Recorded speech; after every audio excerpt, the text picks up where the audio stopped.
बिस्मिल्लाहिर्रहमानिर्रहीम। दोस्तों अस्सलाम वालेकुम। क्योंकि अगर आप मियाँ बीवी हैं तो उस वक्त जो है, अगर आप इस तल्लक को, इस अदम बर्दाश्त के सीन को प्रोलॉन्ग करते हैं तो फिर वो आप तो देखें झेल ही रहे हैं, बड़े होते हुए आपका दर्द बड़ा होना चाहिए। आपको किसी तरह उस मसले को ख़त्म कर लेना चाहिए। अगर ऐसा ना हो तो आपकी अलहदगी होना बच्चों में आ जाएगी, और बच्चों का जो है इस हवाले से शख्सियत अधूरी रहना और सारी ज़िंदगी के लिए उनका दबे रहना, स्ट्रेस में रहना, दबाव में रहना, खुल के जी न सकना, खुल के बढ़ न सकना, परवरिश न पा सकना, ज़हनी कमी भी होगी, जिस्मानी कमी भी का शिकार भी वो हमेशा रहेंगे। वो किसी भी तरह से पनपेंगे नहीं, पूरी तरह से खुल नहीं पाएंगे।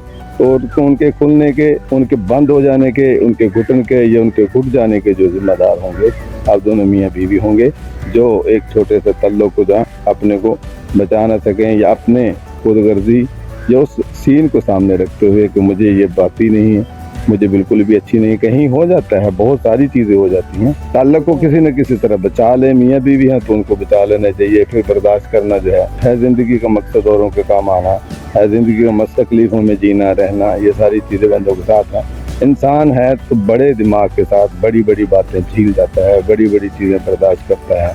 अगर अनाएँ खुदगर्जियाँ, ये अना और खुद परस्ती या खुद गर्जी का अंसर अगर अपने आप में से निकाल दें तो बहुत से तल्लक हमारे बच जाते हैं, बचा लिए जाते हैं। ये शादी के पहले की बात है। अगर कोई तल्लक घसीटना पड़ जाए, तकलीफ का बायस हो, तनाव होगा या स्ट्रेस का बायस बनता हो, तो उसको खींचने की बजाय, झेलने की बजाय उसको, उस तल्लक को ख़त्म कर देना बेहतर है। दोनों के लिए वो तनाव और स्ट्रेस में निकलने के लिए वो ज़रूरी है कि उस तल्लक को तोड़ दिया जाए। सिर्फ मियाँ बीवी का तल्लक है तो उसमें कुछ लोगों को डाल करके उसको किसी तरह से बचा लेना चाहिए। उस तल्लक के टूटने की तकलीफ जो है सिर्फ दो अफराद को नहीं, पूरी ज़िंदगी के लिए बच्चों के शख्सियत के ऊपर एक मोहर लग जाएगी, मोहर लगा देगा। वो उनकी ज़िंदगी को ठप कर देगा, बहुत सारी सलाहियतों को घुट देगा। इस तरह की चीज़ें हैं, उनको ज़रा बचा लेना ज़रूरी है। हमें एक दूसरे को झेलने की, एक दूसरे को बर्दाश्त करने की तौफीक अल्लाह से मांगनी चाहिए।